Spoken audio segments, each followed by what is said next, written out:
So what's your word of advice? Take your time. Take your time. Go slow. How long you been in the hobby, Dan? 30 some odd years. 30 some odd years. So longer than Tia's been alive. In the hobby longer than Tia's been alive. And he says, take your time. Excellent advice. Okay, Vance, you're going to be on our YouTube channel. All right, cool. How long you been in the hobby? 12 years now. 12 years? Okay. Yeah. Number one thing newbies should watch for, or like number one tip for beginners.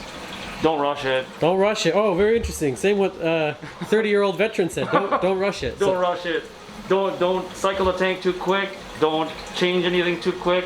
Take your time. Do everything slow and have patience. How big is the tank? Mine's a 144-gallon semicircle. And what are you keeping in there? Mainly switching over to SPS. And what kind of lights? The G5 Ecotech Radions, the 15s. So between the two of these guys here, they got 45 years reefing experience, but from both of them, same answer. Take your time, don't rush, do everything slowly. Bad things happen very, very quickly in this hobby. 100%. 100%. Okay, Tia's opinion. Number one reefing tip, mistake for kind of newer hobbyists. What is it? Not doing enough research. That is absolutely 100% key. People rush into things, I think, a lot, and you definitely want to do things slowly, but also research. Don't make impulsive purchases. Don't do things impulsively in general, because the tank can react in negative ways to your impulses. One of the cool things about having a store like this is that we get a lot of foot traffic, and we have the opportunity to talk to a lot of reefers. So I don't know how many other reefers or hobbyists that you guys know, maybe 1, 2, half a dozen, but we literally see, you know, hundreds and hundreds of faces of people in the hobby coming through every week. And if you've ever been in the store, you'll notice one of the first things we ask after we say, hey, how's it going, how are you, friendly smile, all of that, how's the tank doing? It's a very common question because we're generally interested in how you're doing and how the tank's doing. And sometimes it's doing great, and sometimes it's doing not so great. So one of the services we offer here in the store, if your tank isn't doing terribly well, we do water testing. So you can bring it in and we're happy to test it for you. Nitrates, alk, phosphate, all that fun stuff, magnesium. And I wanted to tell you the number one issue we see with people's tanks when we're doing water testing for them. And it's strange because it's probably the most obvious one, but also the most overlooked. So I don't know how you're testing the salt in your reef aquarium. There's a couple different ways. You can use a refractometer, which is the best in my opinion, a hydrometer, which isn't too bad, and then there's electronic versions like digital refractometers and digital salinity pens like the one Apex offers. Hanna also has their own version, a digital pen, which I'm not crazy about any of those. I think the best way to measure salt still, like my personal favorite way, is this right here, this exact one. It's the Cybon Refractometer. This thing is heavy duty. I've tried dozens over the year. I trust this thing. Whatever it says, if it's calibrated properly, this is my number one favorite method to test salt. And the proof's in the pudding. You know, I don't mean to toot our own horns in the video, but the corals look really good. Everything's happy, healthy, thriving. The salt's on point, and we're literally testing, like if you come into the store, we have thousands of dollars of corals on hand at any time. This is how we pay the rent, this is how we make a salary, this is our livelihood.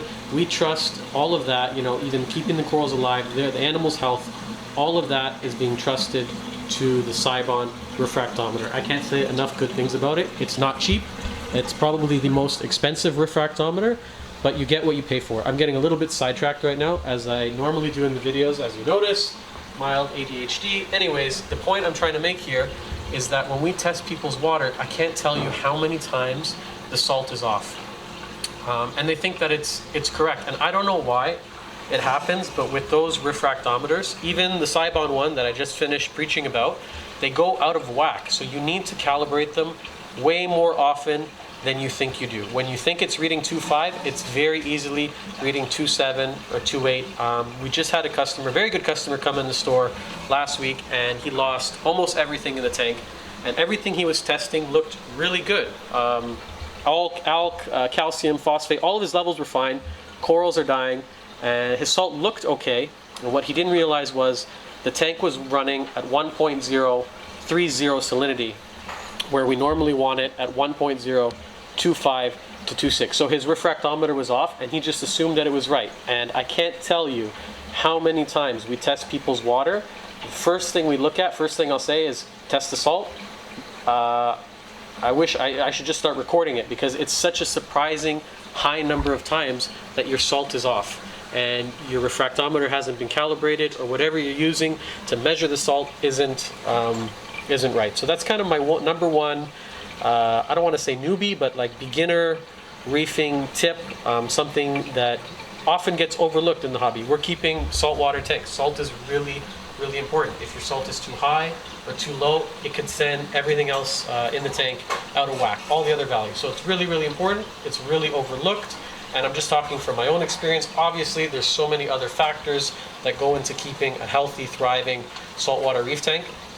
But maybe you're watching this, maybe your tank isn't doing terribly great. Look at the salt.